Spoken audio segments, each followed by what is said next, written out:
O programa a seguir tem classificação indicativa livre.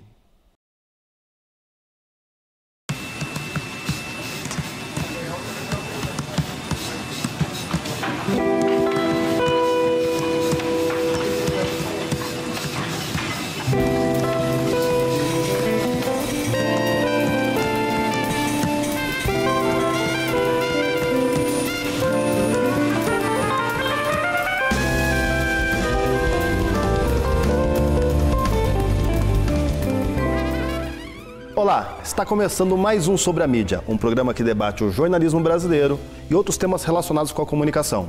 A comunicação faz parte do cotidiano das pessoas, pela televisão, pelos aparelhos de rádio, pelos computadores e até pelos celulares. Somos afetados diariamente pelo jornalismo e por outras práticas comunicacionais. Faz parte de viver numa democracia, receber e disseminar informações livremente e interagir com os nossos pares. Nós aqui queremos ajudar você a entender a comunicação e o jornalismo de forma crítica. O Sobre a Mídia é um programa produzido pela UFPR-TV em parceria com os sindicatos jornalistas profissionais do Paraná e com o Departamento de Comunicação Social da UFPR. O programa também pode ser conferido pela rede IFES ou pelo site www.tv.fpr.br. Para sugerir temas, fazer críticas ou comentários, entre em contato conosco pelo Facebook, facebook.com/UFPR-TV Oficial. Hoje, vamos ajudar a você a entender como a comunicação pode ajudar ou atrapalhar na formação e no comportamento dos jovens. Se você é pai ou mãe e tem um filho ou filha que passa muito tempo conectado em redes sociais ou jogando online, vendo séries ou qualquer outro comportamento com dispositivos de comunicação, fique aí, porque vamos ajudar você a entender as relações entre comunicação e os jovens.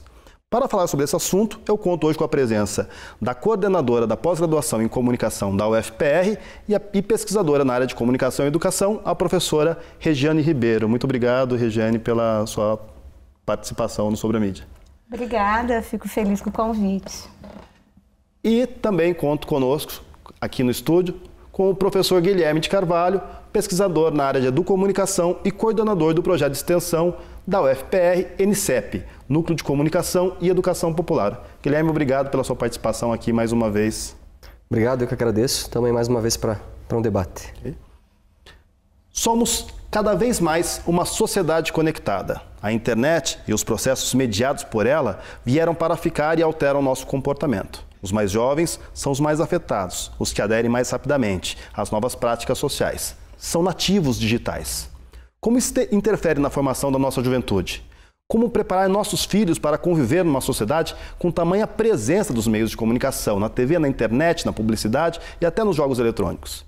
É possível preparar nossos jovens para serem críticos em relação aos meios, para que não sejam reprodutores de comportamentos e hábitos prejudiciais? Os meios de comunicação podem ajudar na formação de uma sociedade melhor e de jovens melhores, mais críticos? Esses são alguns dos perigos e das potencialidades que estão postas hoje pelos meios de comunicação para os nossos jovens. Vocês trabalham numa área que hoje é consolidada chamada educomunicação. Você coordena um projeto, Guilherme, de educomunicação. O que é educomunicação? Para as pessoas entenderem onde que está a interface entre esses dois campos, educação e comunicação. A gente atua, né, juntamente com estudantes, escolas, enfim, jovens, né, que é um público que, em geral, tem muito acesso a meios de comunicação, mais recentemente, por conta da popularização da compra de equipamentos, né, da possibilidade de se comprar computadores, celulares, enfim, outros equipamentos móveis também, e também por causa da internet, né?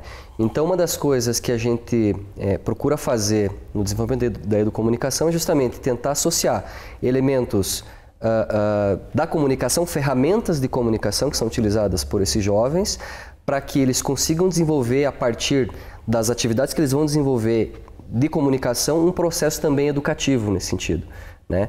Então, é um conceito que, na verdade, ele é muito abrangente, né? Se a gente for a fundo pesquisar o que é educomunicação, Nós vamos ver educomunicação como uma atividade que se associa a instrumentos pedagógicos que são usados em disciplinas, né? Pode ser entendido nesse sentido. Comunicação em sala de aula. Exatamente, né? Como é que você ensina matemática, por exemplo, utilizando ferramentas de comunicação? Poderíamos entender dessa maneira.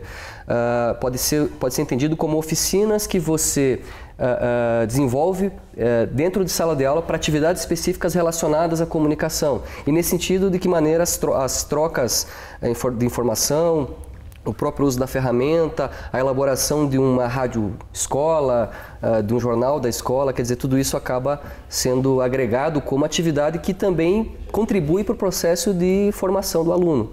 Então, a educomunicação a gente pode entender, talvez, dentro dessas, né, do leque de possibilidades de se compreender o que é educomunicação, talvez essas duas sejam as mais comuns hoje, né, mais consensuais, pelo menos utilizadas hoje. Mas hoje, qual que é a diferença fundamental de você ter um projeto dessa natureza para formar jovens, para produzir conteúdos, para entender as ferramentas e tal, do que eles já fazem? Porque os jovens, como nativos digitais, eles já interagem bastante, já produzem, já se manifestam bastante através, sobretudo, dos instrumentos fornecidos pela internet. Eu diria que uma das diferenças está focada no conteúdo desse material, né? Todo jovem hoje, quase todo mundo, tem acesso à internet e por conta disso tem possibilidades de se comunicar com outros, enfim, com outras pessoas, né? E muitas vezes em condições massivas, né? A gente tem vários casos, por exemplo, de jovens que lançam o seu canal no YouTube e conseguem fazer um sucesso tremendo, garantindo uma audiência que grandes meios de comunicação têm, por exemplo. Né? A questão é que conteúdos você está trabalhando, que elementos você vai abordar no material que você vai desenvolver como processo de comunicação. Por exemplo, uma rádio escola, né? Que tipo de conteúdo você está divulgando na rádio escola? Pode ser conteúdos relacionados à realidade desses jovens, mas que permitam eles fazer uma reflexão crítica sobre a sua própria realidade. Né? Por que eles também não têm acesso a meios de comunicação massivos, né? Não pode se comunicar, não pode expressar coisas da sua realidade, problemas do seu cotidiano, né? A educomunicação vem justamente para isso, para que ele possa, de alguma maneira, garantir um espaço de expressão. Um espaço de manifestação crítica. Exatamente. Hoje tem um outro aspecto, que diz respeito, outro aspecto, esse a gente está tratando da maneira como os jovens usam dos meios de comunicação para se participarem da vida social, mas também há o aspecto do consumo dos meios de comunicação. Regiane, você que é pesquisadora na área, nessa relação de comunicação e tem uma pesquisa, faz parte de uma pesquisa grande sobre consumo midiático de bens culturais nesse ambiente convergente. Os pais têm motivos para ter receio dos efeitos que podem advir da relação, da conexão muito intensa dos seus filhos com a internet, sobretudo? Bom, eu acho que receio e cuidado, né, os pais devem ter sempre, mas não necessariamente com as questões que estão ligadas à tecnologia, né? E também acho que a gente tem que pensar que a gente não consegue mais fugir dela, né? A tecnologia hoje é um processo presente na socialização de qualquer indivíduo e dos jovens, principalmente, como você disse, que todos estão completamente conectados. Eu acho que são duas questões em relação ao consumo midiático que a gente tem que tensionar, que uma é o consumo midiático dentro de um paradigma, de uma perspectiva de socialização, né, de sociabilidade, de estar no mundo, né? Então, hoje, consumir tecnologia quer dizer, né, está diretamente associado com a capacidade que a gente tem, né, de estar em sociedade, né? Outra coisa é a gente pensar como é que esse consumo midiático, de alguma forma, ele vai influenciar os processos de aprendizagem da escola. Nesse ponto, eu acho que a questão ela fica bastante controversa e bastante importante de ser pesquisada. Você tem o uso pelo próprio corpo docente dos instrumentos e tem o efeito que o instrumento faz, independente da vontade da escola, do professor. Exatamente, mas o que eu estou tentando pensar é uma questão que diz respeito a como a escola ela vai conseguir dialogar com esse novo ambiente midiático que muitas vezes difere completamente, né, desse universo em que o jovem está inserido. Porque, basicamente, quando a gente começa a entender essa interface da comunicação e da educação, basicamente a gente vai ter que focar nessas grandes instituições que são as que regem os processos, né? Então, seria o quê?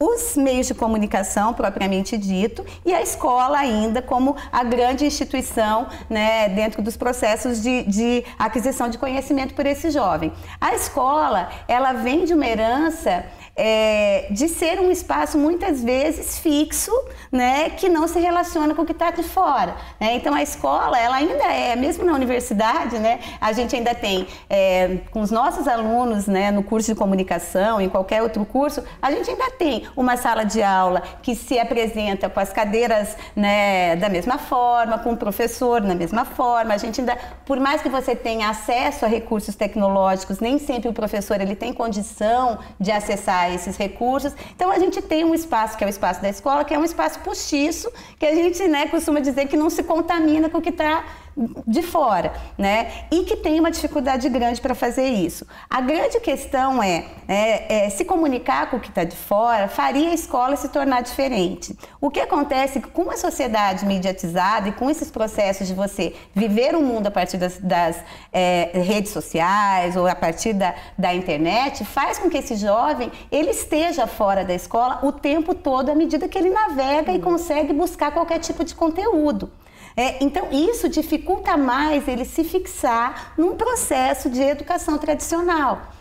Que é mais linear. Que é linear, que obedece a uma lógica que ainda está voltada para você decorar conteúdos e não para você problematizar, entender. E que é uma lógica extremamente complexa, porque se você for, se você olhar como é que é a própria estrutura educacional, ela vai te mostrar que esse aluno, ele aprende dentro de uma linearidade, dentro de um modelo de escola que evita o desvio, né? Então, aquele aluno que é meio estranho, esse cara, né, ele é o problemático, ele não é o contestador, o que pergunta, é a pessoa que muitas vezes está querendo criar um ambiente, né, polêmico, e pelo contrário, né, a gente teria que valorizar essas diferenças na escola. O que eu penso que os meios de comunicação hoje, eles trazem um pouco essa realidade de ter um jovem inserido dentro desses outros universos, né? O que é bom, né? Por outro lado, eu acho que atrapalha muito a capacidade desses alunos, desses jovens, de conseguir se fixar nesse tipo de escola, né? Eu vou fazer uma pergunta que eu acho que a gente está quase terminando o bloco, mas que a gente não vai conseguir esgotar agora no finalzinho, para os dois e para a gente seguir depois no próximo bloco.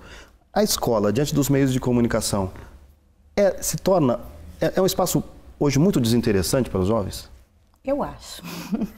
Eu acho que a escola ela vai ter que se reinventar e isso não é uma novidade, a gente está dizendo isso já há muito tempo, né? Cada vez mais a dispersão vai fazer com que ela tenha dificuldade para realizar a sua missão. Mas eu acho também que a gente não pode ter um cenário tão pessimista, né? Eu acho que tem escolas tentando se reinventar, né? A própria discussão da educomunicação como uma área de intervenção, de pensar os meios, é uma alternativa. Mas eu acho que a grande dificuldade não diz respeito à tecnologia, Mário. Eu acho que a grande discussão nesse campo é pensar além da tecnologia, é tentar fazer com que a escola ela converse muito mais com os aspectos culturais e com a cultura, e aí obviamente a tecnologia está inserida, né?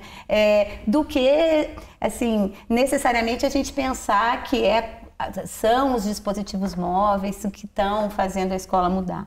Eu acho que o que mudaria a escola seria pensar essa nova configuração cultural, né, que perpassa o consumo de mídia e que vai ter que, de alguma forma, modificar esses processos. Então, do ponto de vista da comunicação, Guilherme, você que trabalha e realiza ações dentro das escolas, quer dizer, nós temos um problema que não é apenas de incorporar os meios de comunicação à sala de aula, mas é a transformação que a existência de uma série de dispositivos midiáticos, dos celulares, dos iPads, dos notebooks, dos computadores, a reconfiguração de um ambiente que vai exigir uma reconfiguração completa da própria escola. Sem dúvida. Né? A gente aqui em Curitiba tem atuado com algumas escolas, mas eu tenho visto por meio de relatos de outros projetos que também atuam com educomunicação, que muitas vezes os alunos são capazes de fazer um programa de rádio, de fazer um jornal mural, mas a grande dificuldade, na maioria das vezes, é deles conseguirem compreender o papel que eles podem exercer, ou que eles exercem quando eles têm um meio de comunicação que eles podem utilizar. E um dos grandes problemas que, pelo menos eu percebo, muito típico do que acontece no caso do NCEP, que é o projeto que eu coordeno, é um processo de gestão da própria escola que está muito amarrado e que você encontra certas resistências ou uma certa dificuldade para fazer com que um projeto dê certo, que os alunos compreendam, que eles observem a própria atividade, o aprendizado que eles têm na atividade de comunicação como algo que eles podem trazer para dentro de sala de aula, trazer para outras atividades que fazem parte do ambiente escolar. Então, e eu acho que muitas vezes por conta disso, o aluno, aquela coisa que parece que era do século retrasado, mas aluno que é trancado em sala de aula para cumprir castigo, né? O aluno que leva o empurrão do professor, do diretor, do pedagogo dentro da escola, o que são coisas absurdas, né? Porque, enfim, é uma coisa de agressão física à criança, né? Então a gente precisa começar a questionar essas coisas. Como é que a gente inverte, como é que a gente modifica essa situação?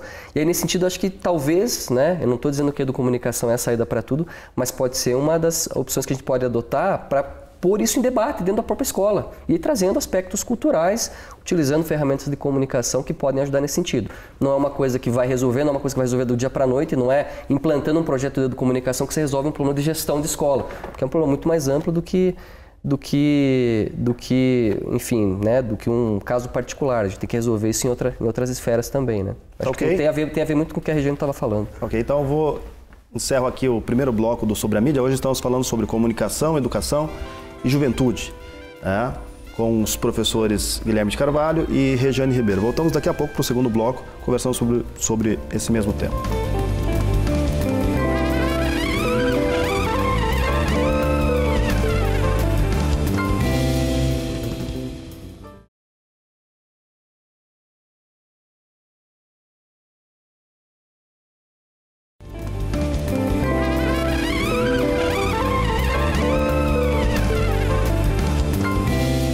Voltamos para o segundo bloco do Sobre a Mídia. Hoje estamos com os professores Guilherme de Carvalho e Regiane Ribeiro, discutindo a relação entre juventude, comunicação e educação.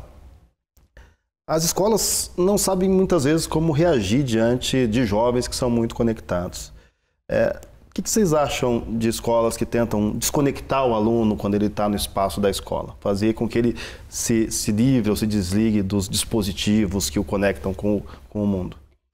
Bom, eu penso assim, eu acho que é uma questão controversa, né? Quando a gente discute esse espaço da escola como um espaço que tem que conversar com o que está fora, e aí, né, a questão da conectividade ela é importante, a gente defende, obviamente, que as escolas elas não podem fazer isso, até porque seria como mutilar um jovem hoje, né? Se nós, que somos de uma outra geração, quando a gente sai de casa sem o celular, a gente se sente completamente, né, perdido, para esse jovem é uma sensação extremamente ruim essa desconexão. No entanto, a gente também não pode esquecer que a escola ainda é um espaço de aprendizagem que demanda, né, um processo cognitivo importante que não vai poder ser associado a outras tarefas na hora de aprender, né? Então eu penso que as escolas, principalmente quando a gente fala de educação infantil, ensino médio, né, a gente precisa ter alguma lógica para que esses alunos também eles não passem o tempo todo conectados nas redes sociais ou em qualquer outro tipo de conteúdo. Aí o que eu acho importante é tentar fazer essa conexão, né, de estabelecer os links onde essa tecnologia ela pode ser usada favoravelmente a esse processo. Claro que eu penso também que isso é muito complexo, né? A gente discute hoje dentro da área da comunicação e tecnologia os usos do tablet, né, na escola, como é que o aluno ele pode aprender com game, como é que ele pode aprender com vídeos do YouTube. Ok, né? Eu acho que são alternativas. No entanto, eu fico pensando que esse jovem, ele de alguma forma, ele vai precisar ter uma rotina em que essas tecnologias elas podem em algum momento auxiliar, né? Mas também a gente não pode deixar de recorrer àqueles recursos tradicionais. Eu tenho um filho adolescente e me apavora ver ele dizer para mim assim: mãe, eu odeio estudar no livro, né? Eu não estudo no livro. E isso é muito comum. Eles estudam em grupos de WhatsApp, em grupos, né, eles fazem resumo, distribuem um resumo. Assim, são estratégias que acho que a gente também usou em um determinado momento, mas que me apavora porque a gente supervaloriza a tecnologia, achando que daí algumas outras estratégias de aprendizagem não sejam tão importantes. Não estou dizendo que tem que ser o livro no formato lá, né, tradicional, né? Hoje pode ser um livro disponibilizado também nessa tecnologia. Mas eu penso assim, eu acho que a gente vai ter que encontrar um jeito de conciliar essas duas coisas. E uma coisa que eu acho perigosa é o seguinte, que quando você traz essa tecnologia para o campo da educação, automaticamente esse jovem, ele perde interesse por ela. Por quê? Quando você diz, eu vou fazer um game para se ensinar história, ele fala assim, pronto, esse game deixou de ser game e ele passa a ser uma ferramenta para eu aprender dentro de uma escola chata, dentro de uma coisa que eu tenho, sabe? E aí se perde completamente o caráter educativo. Então, é complicado, né? Eu acho que pensar hoje a educação para esse grupo, né, é bem difícil. Você acha que as escolas que hoje que o Núcleo de Comunicação e Educação Popular atende, que elas têm tido reações assim muito pouco adequadas a esse contexto de conexão, de jovens muito ligados à comunicação? São realidades diferentes, né? Você pegar um aluno de uma escola particular, provavelmente ele tem o seu celular, ele tem o seu tablet, quer dizer, a escola mesmo já tem talvez uma certa preparação para conseguir atender uma demanda de alunos que estão conectados 24 horas, né? Com exceção do horário que está dormindo, espero que estejam dormindo também.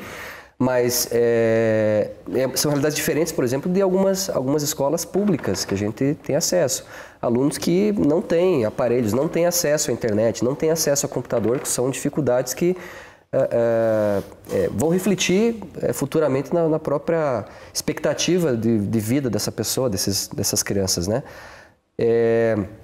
Mas eu acho que a gente tem que pensar de que maneira a gente pode, de alguma maneira, diversificar o uso dessas tecnologias, diversificar o uso dessas ferramentas e de que maneira a gente pode contribuir para a formação desses alunos de modo que eles não fiquem tão atrás, né, ou tão atrasados em relação a esses alunos das escolas particulares. Nas públicas, pelo menos onde a gente tem atuado, a gente tem percebido um certo descompasso, assim. Tanto é que, assim, você não tem conteúdo, não tem como trabalhar exclusivamente atividades à distância, por exemplo, com os alunos, porque eles não têm acesso à internet, né? A gente desenvolve atividades relacionadas à tecnologia da comunicação, e aí, quando a gente fala em tecnologia, não é só a internet, não é só o computador, né? É o gravador, é a filmadora, enfim, são os equipamentos que você vai usar para publicar um conteúdo em áudio na rádio da escola. Então, enfim, são dificuldades que a gente tem percebido e que talvez nos façam repensar um pouco sobre o passado, né? Como era o passado, quando você vai para a escola particular, para a escola pública, né? E compara com o presente, são públicos bem distintos, acho. Regiane, você foi coordenadora regional de uma pesquisa nacional sobre consumo midiático em ambiente de convergência, em tempos de convergência. O que você apontaria de resultados que chamam a atenção dessa pesquisa? Tanto da regional quanto da nacional. Eu tentando relacionar um pouco, né, nessa linha da interface, né, comunicação e educação, a gente percebeu na pesquisa uma série de comportamentos que, de alguma forma, né, estão muito presentes no nosso cotidiano, no cotidiano dos nossos filhos e no cotidiano da juventude em geral. A gente percebe como dado, né, relativamente importante a capacidade hoje que as redes sociais têm no processo de socialização, né, e no processo de participação e de reorganização identitária desses jovens, né? Então a rede social, ela é um lugar onde ele reconstrói identidades a partir não só daquilo que ele publica, mas daquilo que ele compartilha, daquilo que ele representa, né, no seu perfil. Então esse é um processo importante de pensar a questão. O consumo, então, ele aparece fortemente como uma característica dessa reconfiguração, né? Então ter a posse desses aparelhos, né, poder estar de alguma forma se autorrepresentando, né, o próprio conceito da selfie, né, de como isso se dá, né, na categorização do eu desses jovens, é uma característica, é um dado importante. Outro dado relevante são os novos regimes que a gente chama de visualidade. Então, como esse jovem hoje, ele não necessariamente se expressa pelas redes sociais tradicionais, e nas outras redes sociais que ele utiliza, está muito presente o audiovisual, a imagem. Quais são as redes que eles mais usam? Assim, a pesquisa, né, no primeiro momento, ela detectou algumas, né? Quando a gente terminou a segunda fase, já existiam uma série de outras, mas além do Instagram, né, Snapchat, o próprio Facebook, que tem um índice de uso menor por esse adolescente, ele usa, né? Mas ele acaba usando essas... Até que faixa de idade era a pesquisa? A nossa pesquisa, ela trabalhou com jovens de 18 a 24 anos, né? Que eram jovens que já estavam dentro de uma definição de juventude que é que foi abordada no projeto. Mas a gente percebe que esses novos regimes de visualidade também aparecem dentro da forma de uso de jovens de 12, né? Pré-adolescentes e 14. Outro dado que eu acho que é relevante pensar é que existe uma grande diminuição da leitura de impressos, né? Esse jovem, ele não lê nada mais impresso, dificilmente ele vai fazer uso desse tipo de leitura.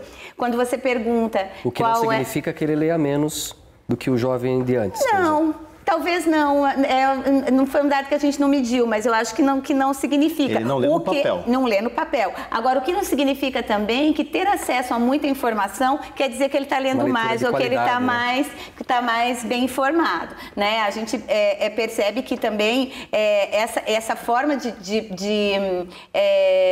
se informar, ela está muito ligada a uma informação superficial, né? Porque quando você pergunta onde você se informa, ele fala pelas redes sociais, né? Isso demanda novos modelos da própria produção de conteúdo, né? Então, como é que os jornais eles estão trabalhando com isso, né? Como é que a gente pensa esses modelos de informação? E aí eu acho que tem muito a ver com esse novo formato de texto e etc.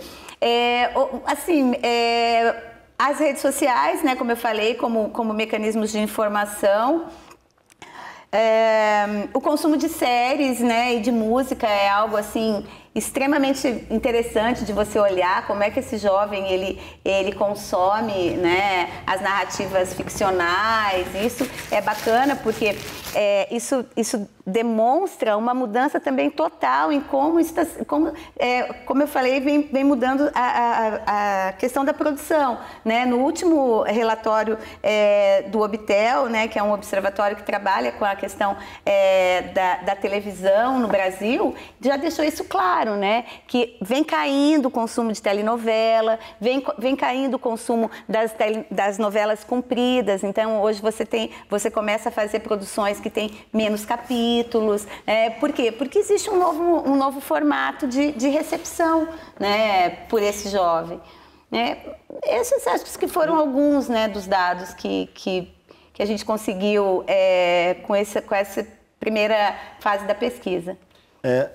Com os jovens, o ENSEP trabalha com jovens de escolas que atendem população com menor poder aquisitivo. Vocês percebem ali como que esses jovens consomem e se incorporam no consumo de mídia através desses novos processos sociais? A gente tem observado que uma faixa diferente, né? Um jovem que tem menos acesso à internet, que imagino que deve ser mais tardio na incorporação dessas práticas, desses hábitos de consumo. Depende, veja, a gente trabalha com 2 escolas hoje, e no caso de jovens, né? E mais o Centro de Educação, o Centro de Socioeducação de Fazenda Rio Grande, que é onde jovens que cometeram algum tipo de delito e tal.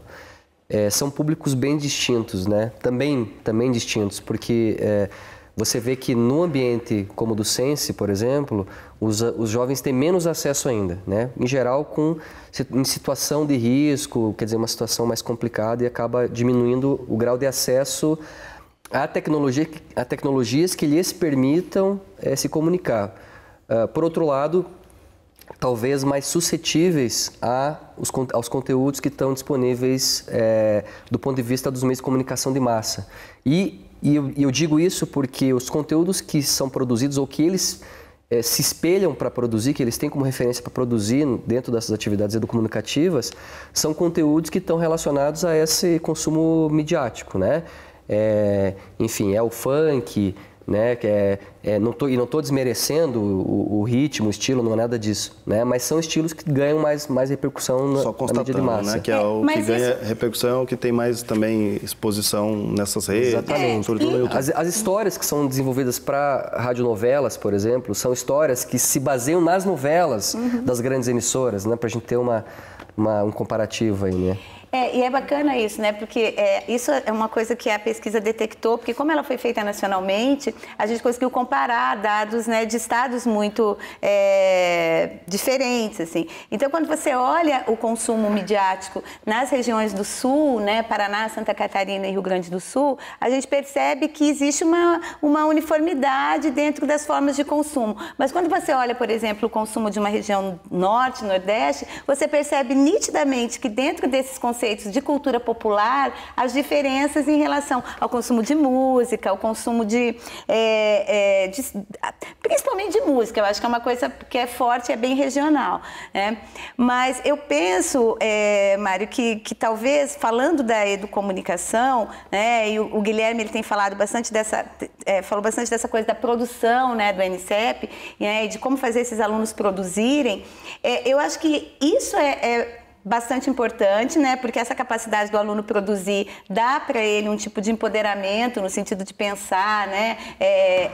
Em atuar socialmente de uma forma diferenciada. Mas eu acho que também um importante papel que a educomunicação tem é de educar para os meios, né? Que são esses projetos que estão voltados para que a gente chama de mídia literacy, né? Para tentar entender, fazer uma leitura crítica dos meios. E aí eu acho que existem muitas iniciativas, né, que não são iniciativas necessariamente de produzir, mas de pensar os meios, e que a gente tem também que ser crítico em relação a elas, né? Tem muita gente dizendo que está fazendo projeto para desenvolver, né, o senso crítico desse aluno, mas na verdade são projetos que atendem às vezes uma demanda muito mais institucional, né? Uma ideia de ter que cumprir com uma obrigação social dentro da própria organização, dos projetos de responsabilidade social, e que não fazem com que esse aluno leia criticamente,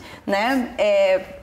Por exemplo, né, determinadas organizações que vão, de alguma forma, inserir um meio de comunicação da escola, no entanto, ela diz que o meio de comunicação serve para deixar o aluno mais crítico, mas ela não dá nenhuma alternativa para que ele pense diferente daquilo que está, né, colocado ali ideologicamente por aquele determinado meio, né? E eu não acho critica da minha maneira.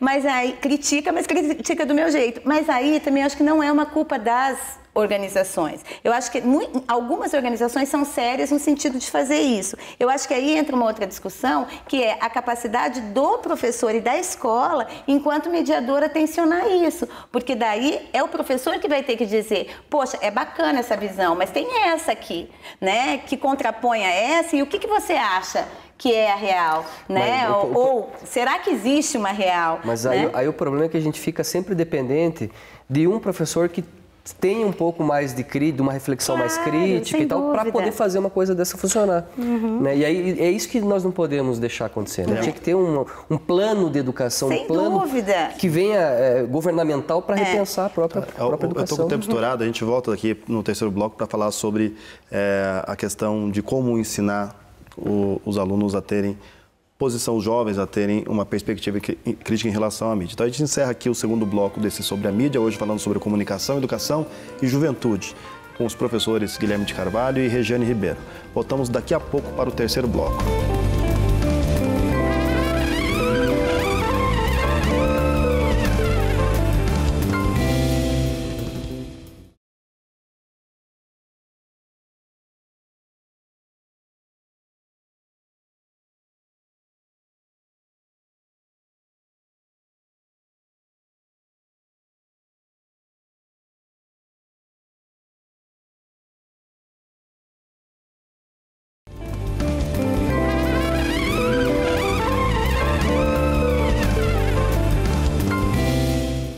Estamos de volta com o terceiro e último bloco do Sobre a Mídia. Hoje estamos discutindo a relação entre comunicação, educação e como que tudo isso impacta na vida dos jovens.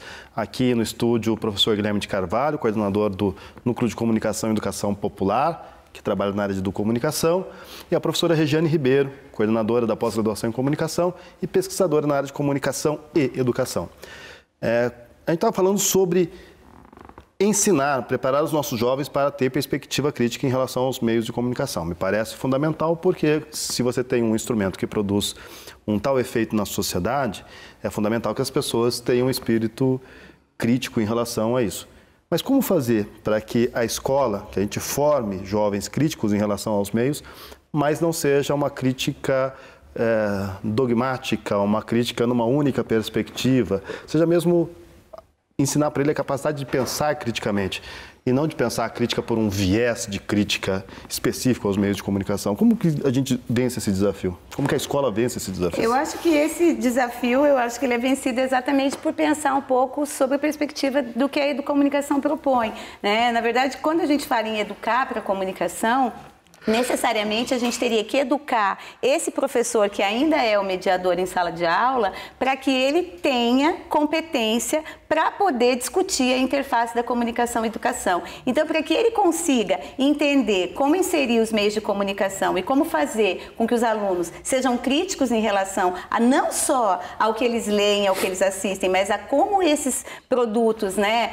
são desenvolvidos, ele teria que ter um conhecimento da área de comunicação, que é o que a USP propõe hoje, né, no curso de formação em educomunicação. Então, você teria um profissional que, obviamente, vai ter as competências para ensinar dentro da área da educação, mas também tem um conhecimento a respeito dos meios de comunicação para poder proporcionar isso. Porque aí ele vai conseguir, Mário, fazer com que os programas de leitura críticas dos meios que são oferecidos pelas organizações, né, vai poder usar isso de uma forma adequada dentro da sala de aula e não necessariamente obedecendo à lógica de quem está propondo unicamente, né? Eu acho que essa é uma saída, educar pelos meios, né? Educar esses professores. Eu me somaria ao que a Regiane acaba de dizer, colocando o seguinte, que eu acho que uma das melhores maneiras que a gente tem de fazer com que o aluno, primeiro, se sinta envolvido, e esse é um dos grandes desafios também nos projetos que a gente desenvolve, quer dizer, fazer com que os alunos queiram produzir os conteúdos, se sintam motivados a produzir os conteúdos, e que contribuem nesse sentido de pensar criticamente também os meios de comunicação, é eles observarem a realidade deles. Né? Porque quando você começa a verificar por que no bairro onde ele está não tem asfalto, no Batel, em qualquer outro bairro mais chique, né? Estou citando o caso de Curitiba, em qualquer outro bairro, a gente tem uma situação muito melhor, né? Uma infraestrutura muito mais bem organizada. O porquê dessas diferenças sociais, por exemplo? Por que ganha voz, muitas vezes, o político? Por que ganha voz uma certa autoridade, não ganha voz o cidadão que está lá trabalhando todos os dias, ralando para poder ganhar o seu dinheiro e, enfim, se sustentar? Né? Por que essas realidades não aparecem nos meios de comunicação? Por que essas contradições sociais não aparecem nos meios de comunicação? Eu acho que quando a gente se foca muito na realidade deles, fica fácil para eles, né? Fica motivante para eles, porque eles estão falando de uma coisa que eles conhecem, de uma realidade deles, própria deles, e que contribui nesse sentido para que eles consigam fazer uma observação crítica sobre o que os meios estão transmitindo. Então, eu acho que essa relação, né, que se desenvolve com a realidade é fundamental. E não precisa ser nada assim, eu quero pesquisar o meu bairro, não precisa ser nada disso. Mas observa a sua rua, observa a sua escola, como funciona, como está estruturado o sistema de ensino, como é que são as coisas, quem são as autoridades dentro da escola, né, de que maneira a gente se relaciona com o colega. Quer dizer, tudo isso são coisas que no meu ponto de vista, poderiam contribuir para a gente romper um pouco com essa tentativa de uniformizar as formas de pensamento. Tá, vamos tentar dar uma ajuda para os pais que querem se situar nesse processo. Acho que os pais devem ser os dois, né? Queria saber a opinião dos dois. Devem ser cautelosos quando o filho passa muito tempo conectado, deve se precaver contra eventuais conteúdos que possam ser nocivos e tal. Se acautelar de qualquer tipo de indução que os jovens possam sofrer. Quais as cautelas que os pais devem tomar num ambiente de jovens que estão o tempo todo conectados hoje, sobretudo através dos smartphones? Bom, eu vou falar agora muito mais como mãe do que como pesquisadora, até porque eu não tenho muito conhecimento especificamente disso. Eu acho que a vigilância é sempre importante, né? Você está sempre atento a essas práticas que o seu filho tem hoje em relação às novas tecnologias. As tecnologias digitais, né, que não são mais novas. Mas eu acho também que você não pode fazer com que ele reconheça o mundo a partir daquilo que você acha que é a forma que ele tem que interagir, né? Então, quando você desmerece, por exemplo, que ele possa aprender pelo YouTube, né? Quando a gente pergunta quais são os principais locais onde você busca conhecimento para um jovem, ele nunca vai dizer em primeira opção o professor, né? O que é preocupante, ele vai dizer o YouTube ou o Google, né? Eu procuro conhecimento nesses dois lugares. Então, assim, eu acho que é complicadíssimo você desmerecer o espaço da internet hoje, da web, enquanto uma possibilidade dessa pessoa aprender. E aí eu acho que vai ao encontro da própria discussão da educação não formal, da comunicação, da educação não formal e nos processos de aprendizagem. Eu tenho uma aluna, por exemplo, que está desenvolvendo um TCC, que é muito bacana, que ela está trabalhando com vídeos sobre vídeos no YouTube que ensinam experiências científicas, né? E é super bacana a forma como eles organizam a linguagem para ensinar coisas que muitas vezes os professores de ciências demoram muito tempo. Isso está disponível lá, num canal, né? Então, eu acho que a gente não pode desmerecer isso, né? Olhar para essas tecnologias naquilo que elas podem oferecer para o teu filho, a condição de aprendizagem. E também não ser muito crítico, achando que aquilo de alguma forma não é educação ou não vai aprender com isso, né? Não está no currículo da escola, não é legal, né? Eu acho que a gente tem que ter o bom senso em relação a isso. É uma outra geração, né? Eles têm uma outra maneira de ver as coisas, né? Tem um amigo meu que ele esses dias, a filha dele tem 3 anos e ela super mexe nos tablets, né? Em celulares, super conectada, ela já sabe onde encontrar. Digital. Total, né? Ela consegue encontrar os videozinhos que ela quer, as brincadeiras, os jogos e tal. E ele me contando que ele deu um livro para a menina e ela começou a passar o dedo na capa do livro, achando que as imagens iam passar, como acontece no celular, né, touchscreen.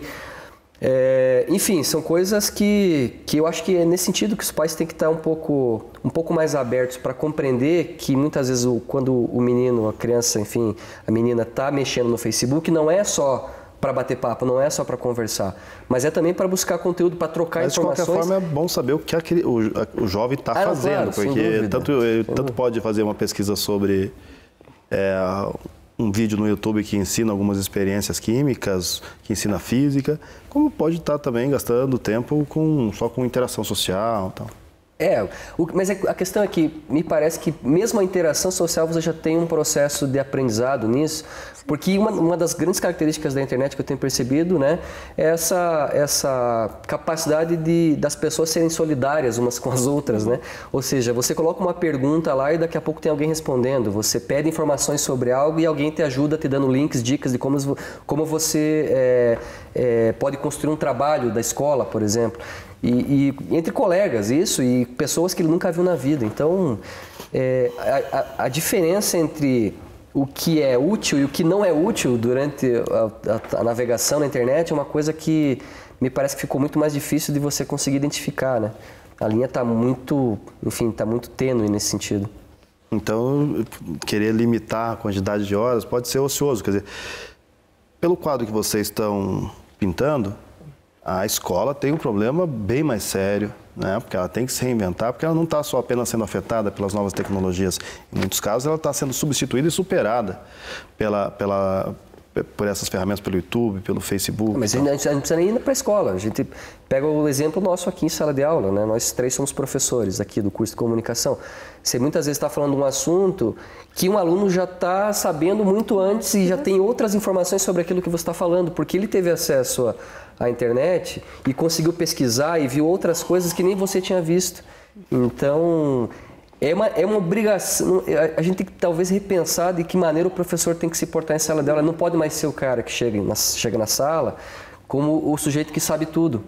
Porque sempre vai ter um aluno que já pesquisou, alguém que soube de alguma informação, que pesquisou na internet, que trouxe e que vai saber alguma coisa a mais. Estamos trocando um mundo de conhecimentos fechados, mais herméticos, mais monopolizados por alguns grupos e tal, por um mundo de conhecimento muito aberto, em que todo mundo pode pesquisar e, inclusive, ter uma informação mais atualizada do que aquele que deveria ser o mestre.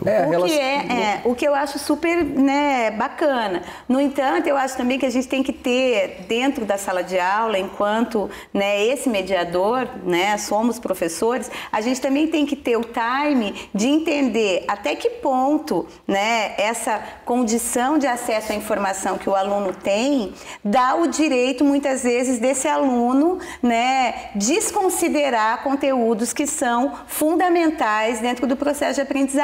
Né? Porque ao mesmo tempo que a internet ela dá a possibilidade para que esse aluno ele tenha, como o Guilherme falou, conhecimento, e daí coloca a escola e o professor no lugar que ela deve estar, né, de mediar conhecimento, de tensionar, de problematizar, a gente também tem que, de alguma forma, saber fazer isso muito bem para que esse aluno também entenda que não são só esses conteúdos periféricos que vão dar a condição dele se tornar um profissional ou dele, né, passar num vestibular. Acho que vestibular é uma questão muito complexa para a gente discutir aqui, mas para ter uma formação de indivíduo, né, de participação social. Então, eu acho que é sempre um campo tenso, né? Escola e meios de comunicação, por mais que a gente tenha cada vez mais uma aproximação, eu considero um campo tenso.